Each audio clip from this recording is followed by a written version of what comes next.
All of those are the ones that they will talk about digestive system. So, ang digestive system, ito ay isang long, muscular tube starting from your mouth to your web. Tama!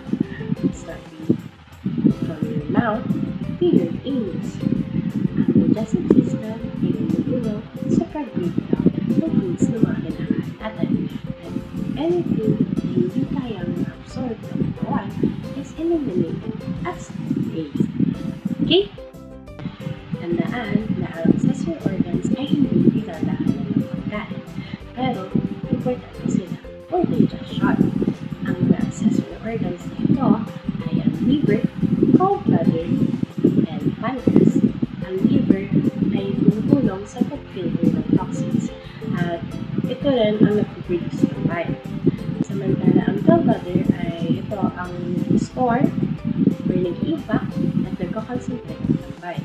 Ang pancreas naman ay nag-produce ng powerful digestive enzymes at ito rin ang nagkakontrol ng blood sugar mo.